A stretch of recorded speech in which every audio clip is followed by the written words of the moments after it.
Her husband died in a car accident, but when they caught the suspect, his wife ended up yelling at the cops instead. 저 사람 다 감옥에 처박힌 죄 없는 사람 수감 막 채워와도 돼?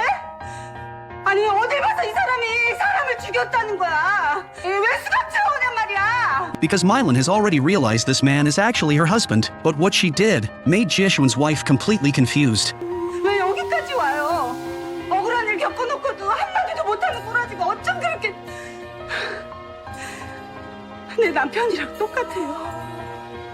Huijin really can't take it anymore. She asks Mylan what right she has to scold Jishuen here. Even she as his wife hasn't said a thing. 화가 나도 내가 나야 되고 정황을 따져도 내가 따져야지.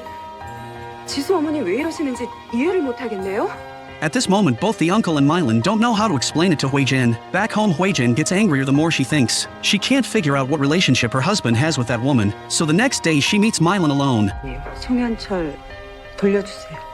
To Huijin, this is simply ridiculous. Not only is she trying to take what was never hers, she even dares to ask her to return him. But Mylan says both Jishuen were born on the same day and got into accidents on the same day. Her Jishuen was severely injured and pronounced dead, while her own husband only had minor scratches. But somehow her Jishuen came back to life, and her own husband died mysteriously. Mylan asks if Huijin hasn't noticed anything strange. Huijin holds back her anger, saying she only thinks Mylan is grieving too much. So she's talking nonsense, but Mylan says Jishuen came to her right after waking up, saying his original body was cremated so he can't return, but stubborn Huijin refuses to believe any of it. She says her husband was confused at first, but now he already remembers the day they first met. She then says she will forgive everything Mylan did today, but from now on, if she dares to bother her husband again, she will never let it go. Back home, Mylan finds her father-in-law has acute pneumonia, so she immediately calls Jishuen over to help. When the doctor asks the family to sign, Jishuen rushes over. 평소에 객혈 증상이 있으셨나요? 그런 거 없었습니다. 근데 8년 전쯤에도 급성 폐렴이 한번 왔었습니다. 아드님이 동의서 써주시죠.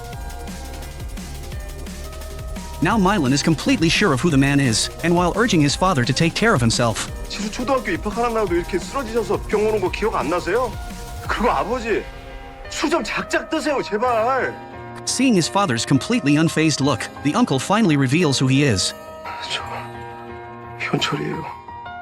He says he has things to take care of right now, and when he's done he will return to his family, but his father tells him not to come back. He wants his son, who suffered all his life, to just live as a wealthy man now. If he comes back, it would be unfair to the family of this body. Their whole conversation is heard by Mylan outside the door. She understands the father's intention, but she still feels deeply hurt, so she asks him why he didn't admit his identity last time. He says he has both his own memories and all of Jishuen's memories. He asks Mylan to give him more time. Once he settles everything, he will come back.